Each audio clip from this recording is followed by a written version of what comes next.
fois, n'ayez pas peur, ne restez pas dans votre coin, parlez, dites, faut mis à ça, parce qu'en Guadeloupe, l'autre monde qui a caché maladie, arrêtez de cacher maladie parce que ça va cailler des autres.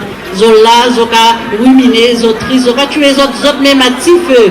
Donc, arrêtez en coin à autres, venez parler, dites au monde ça. Il faut savoir que ces associations-là, là pour autres, et ni la Ligue contre le cancer, ni les Amazones, ni Winnie Wene, ni Céline, et ni Kawiki la Phoenix. Et on a dit tout le temps, à part associations-là qui ont priorité, c'est autres qui priorité là. Et là, ils ont senti les autres bien. Si ils ont dans l'association et les autres ils n'ont pas bien, pas aller. Et là, les autres sortis là, ils ont légère, ils ont bien. C'est ça pour nous faire. Pour la parole, une jeune petite madame, qui n'a pas ni cancer, mais qui vit en épreuve très difficile, ni 3 semaines, et était envie de témoigner, donc Rabaï Mikola. Effectivement, je n'ai pas eu de cancer, mais j'ai dû assister quelqu'un qui m'est très cher, qui malheureusement, je vais reprendre les mots de Madame Anjou, qui a voulu rester dans son coin et ne pas parler de sa maladie. Et ça lui a été fatal, parce qu'aujourd'hui, à ce jour, il est décédé. Donc, il avait 36 ans. Ce n'était pas un cancer du sein parce que les associations ne sont pas seulement là pour le cancer du sein, mais pour tous les cancers. Et au moment où il a voulu se faire aider, quand je l'ai vu, ses premiers mots ont été « Si on me coupe la jambe, je me suicide ». Quand il m'a dit ça, je ne savais pas quoi faire parce que je n'avais jamais vécu ce genre de choses. Donc du coup, j'ai pris mon téléphone et j'ai fait appel à l'association Kawikera Phoenix. Elle est venue le jour même et elle a emmené une expérience de vie avec elle. Et quand elle lui a parlé, il a vu, il a repris confiance, il avait envie de se battre. Il voulait aller jusqu'au bout. Il m'a dit, là, je vais me battre, je vais faire tout ce qu'il faut pour guérir. Et je dirais merci parce que ce n'est pas facile pour le patient, mais aussi pour la famille. Ce n'est pas facile de voir les gens qu'on aime souffrir et de se sentir impuissant aussi, de ne pas savoir quoi faire parce que on a des médecins, mais les médecins ne nous disent pas quoi faire. Donc, merci à l'association Kawikera Phoenix, merci à Cassia, parce qu'elle m'a soutenue, elle m'a accompagnée, elle a été présente. Je dirais, elle m'a accompagnée. C'est vrai que c'est difficile, je ne vais pas vous mentir, c'est difficile d'en parler.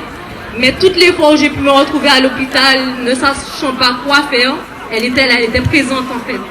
Et elle m'a soutenue, elle m'a donné des conseils parce que je ne savais pas que c'était la maladie, en fait, le cancer. Parce que, je vais vous le dire, tant qu'on ne le vit pas, on ne prend pas conscience de ces choses-là. Et actuellement, il faut en prendre conscience. C'est important parce qu'on est tous concernés. Il n'y a pas d'âge maintenant pour avoir le cancer.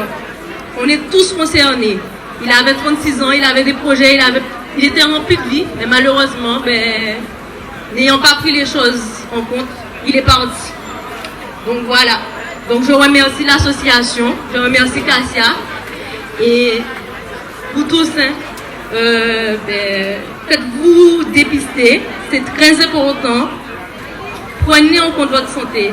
On peut travailler, on peut faire tout, on peut s'amuser. La maladie, c'est pas, on l'achète pas. Donc, elle arrive et on doit en prendre soin, on doit s'occuper. On ne doit pas la laisser prendre le dessus. Donc voilà. Merci Mélina. Donc voilà. C'est ça le rôle des associations. Le cancer, c'est dans la tête qu'il faut le faire passer et garder la foi en disant que ça ira. Moi, grâce à ma foi, je dis que ça va. J'ai toujours la chimio en comprimé, mais je vais très bien. Je suis rentrée dans Vukum pour me détendre le samedi et ça va très bien. La chorale en plus, donc j'ai cherché d'autres activités que faire ce que j'avais l'habitude de faire. Je ne peux pas faire de la couture tout le temps, je ne peux pas faire d'activité manuelle tout le temps. Donc il fallait trouver autre chose pour évacuer, parce que sinon ça n'ira pas. Rester chez soi, enfermé, confiné, ça va bon. Il n'y a pas de Covid, il n'y a pas de virus, il n'y a pas de cancer. Il faut mettre dans sa tête qu'on n'a pas le cancer. On a juste une maladie qu'on doit soigner, c'est tout. Et prendre les soins vraiment à cœur et les respecter, y compris les comprimés. Merci. Aujourd'hui, nous accompagnons une association autour d'Octobre Rose. Donc cette journée l'association a invité des commerçants, il y a des exposants. Et dans un instant, il y aura une marche pour la vie accompagnée du groupe Vukum. Et dans la soirée, des artistes sont sur le podium, par exemple l'artiste Nico et d'autres. Donc la ville de Basse-Terre est toujours partante pour accompagner les associations qui luttent contre une pathologie. Aujourd'hui, ce mois-ci, c'est Octobre Rose. Là, nous faisons différentes manifestations autour de la santé. Nous travaillons avec la Croix-Rouge où ils développent la prévention et la sensibilisation contre le diabète. Le réseau #WAD où nous faisons le premier vendredi et le troisième vendredi du mois une manifestation qui s'appelle Santé en famille où nous avons un circuit sécurisé où les participants peuvent pratiquer une activité sportive, une marche, la course. Et vendredi dernière manifestation que nous avons organisée, c'était avec DREP Action, où nous avons fait de la prévention contre la maladie, la drépanocytose. Et bientôt, la ville de Basse-Terre va signer le contrat local de santé. Le maire est très attaché à tout ce qui a trait autour de la santé.